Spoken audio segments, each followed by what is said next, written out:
Hi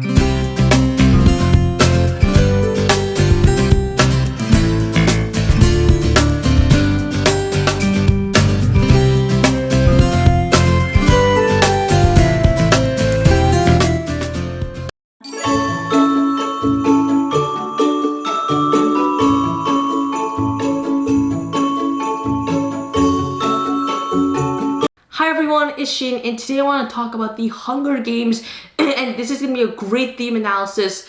So the Hunger Games is mostly just this very famous young adult fiction and dystopian novel trilogy along with the two prequels. People mostly think of it as, oh, that really famous and fun book series about people killing each other, which was also adapted into movies, which are the second best box office. It grossed the second best the second best box office for a series that was based on a young adult book, and the first one was Harry Potter, at least in North America. But aside from that, basically today I just want to talk about the Hunger Games. I want to just give a quick overview for those who are not familiar, but then the rest of the video is going to be focused on the various themes that we can find in the Hunger Games and the various ways that Suzanne Collins really, showed how themes such as dictatorship or oppression or resistance, how all of those themes really show up in the book. Because this book is not just like a very fun series. It's actually full of themes on par with a lot of classics, and it's not only a look into violence, but it's also a very interesting way to kind of show human nature. So it's gonna be very interesting. First, quick overview.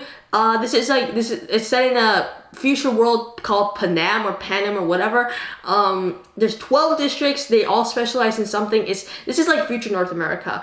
The capital rules over them all. The capital is it's a very rich place. It's where all the power is, and the capital people are not very good people. They're like horrible people, actually, right? Because the districts decided, look, we're not going to be controlled by the capital. Let's rebel. And when they did rebel, they got the Hunger Games. First of all, they were crushed and killed, and now they live in a state of poverty and oppression. But second, they have to give two tributes, or two children, a boy and a girl, from ages 12 to 18 every year, and then they go to this arena in the middle of some wilderness area, and then they have to kill each other, which is the capital's way of reminding them of the things that they did wrong and showing them that they have complete dominance over all of them. So it's a very interesting book. It's horrifying, but I think that it also is a very good lens to look into things like authoritarianism or oppression or rebellion or stuff like that, because it's very, very it's not only something it's just going to be fun, right? We're going to be seeing people shooting arrows at each other. It's like an adventure novel. Let's read this. It's not like that. It's more like, wow. We really begin to think about the ways that the power that the capital has over the districts, and it becomes not just an action story, but more like a kind of a deep dive into human nature, as I said before. So let's start with the first theme of dictatorship. Authoritarianism, oppression. Obviously, the Hunger Games are pretty obvious, right? But as in how they oppress. But let's go into the Hunger Games themselves. In the Hunger Games, one of the main things that the capital uses is technology, and they blatantly manipulate the tributes. For example, when the tributes are not fighting, let's say that they're spread across the entire arena, because the arena is 5 miles long. It's very large, right? It's an enormous wilderness preserve. You can think of it like that. But then if there's no fighting, then people get bored, because this is a reality TV show. So what the capital does is that they blatantly, for example, they drain every single water source in the entire area. They just create this enormous fire that drives everybody out. And on top of it, fireballs are just blasting out of the trees to make it even worse, right? this is very important because it's like a minor detail people might think, but it's very important because it tells people two things. First of all, that the capital can manipulate these contestants and tributes. That the capital can do whatever they want to these people and have utter control over all of these people, right? That they can just say, oh, you know, cue the fireballs, cue the draining of every single river, pool, and pond in the entire area, which we made artificially in the first place, and then it's just amazing technologically. And they're trying to show their technological supremacy, as in, look, we're superior to you guys. We can do whatever we want. Our technology is unparalleled. But it also is a way of saying that they can manipulate the contestants. And since this is required viewing for every single citizen of the districts, it really sends a clear and powerful message. Second, the Hunger Games, when you see those people dying, when you see those people driven together and forced to kill each other, I think that's also a way not only to, first of all, make people feel powerless and to inspire fear among those people, but also to really show that, like, you know, we can, but also I think it's a very smart way to put people against each other, right? Because districts, they want their district to win, right? And in the Hunger Games, because every district is set against other districts, in some way, there's no way that there can be unity because the district that wins, because everybody wants the contestants from their district to win, right? And so it kind of puts these districts against each other. Now, this might be and this kind of might be another reason, right? And when they see people from other districts killing their own people, or if they see just people from other districts acting cruelly and killing people, but, you know, like, everybody acts cruelly, obviously, but it's a way, when you see all that death among the districts, people from districts killing each other, you can really get the feeling that there's no unity between the districts, which makes a revolution harder. But then finally, there are these donations, or you can think of like these sponsors. And these sponsors basically give food, medicine, stuff like that. Very important stuff that without which they would not be able to survive. And I think it's very interesting because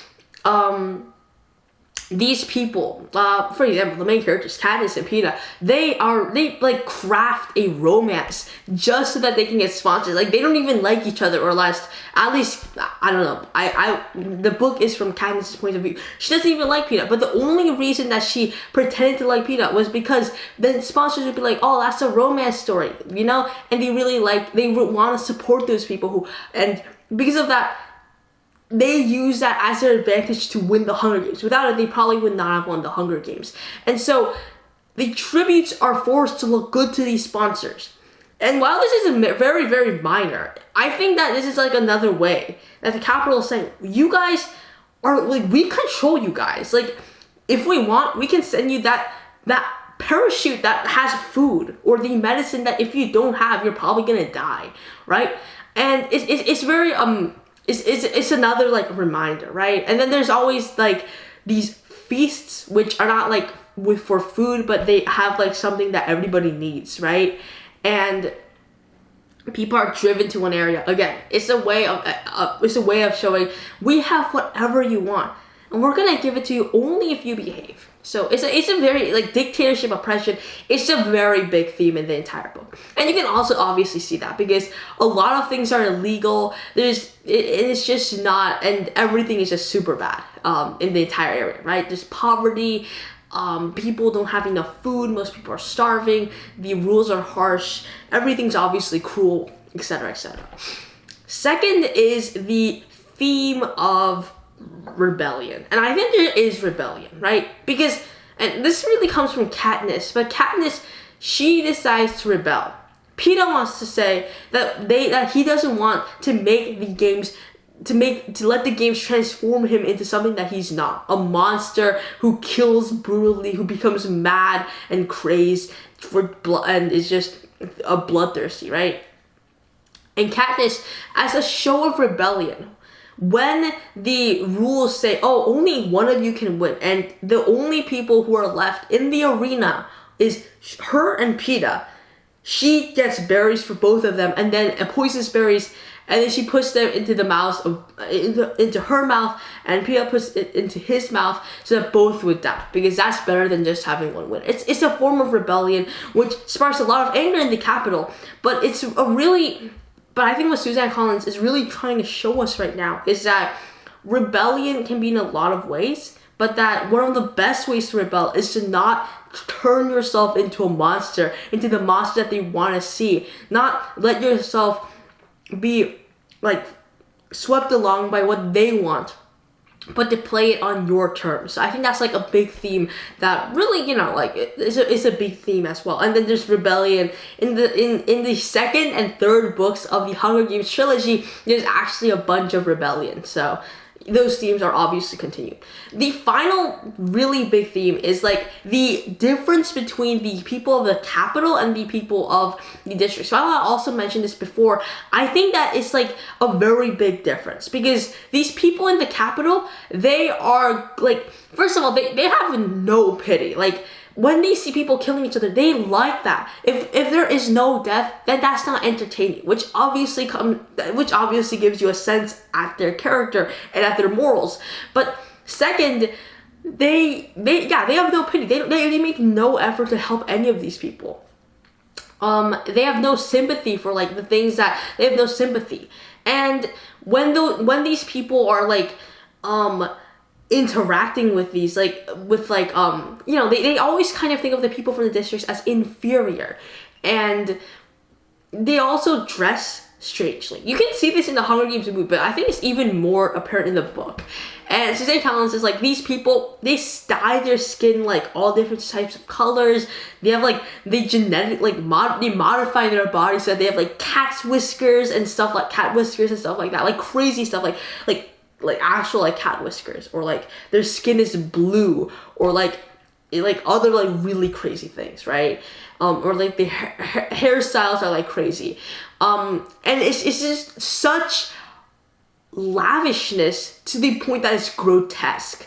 And I think that Suzanne Collins, first of all, she's trying to show us, look, too much lavishness, it just makes people look grotesque, right? Like I think that she's trying to show us that like these people are so rich and so like crazed, that to the point that their like decorations are just worse. But second, I think she's trying to show us like that these people, that there's a big disparity, a big difference between these rich people and these poor people. These poor people, they barely have enough food to even supply themselves, right? They look just like normal people, right? They don't have like green skin or whatever.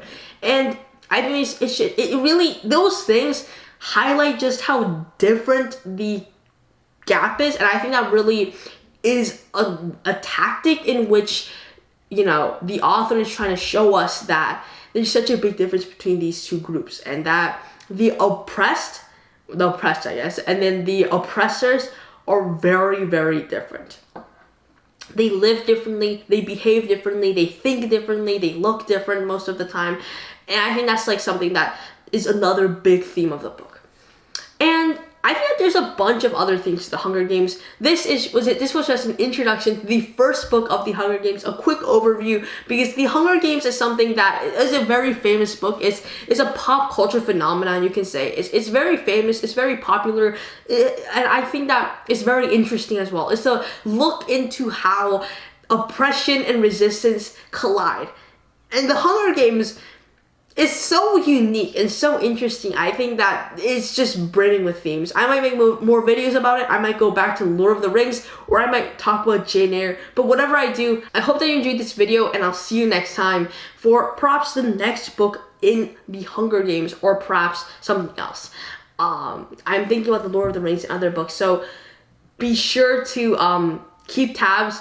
Please look at my other videos as well, which are pretty interesting and are similar to this. There's like, for example, Lord of the Rings, or Great Expectations, or A Tale of Two Cities, which are all very interesting books, so you should check those out. And I'll see you next time. Bye!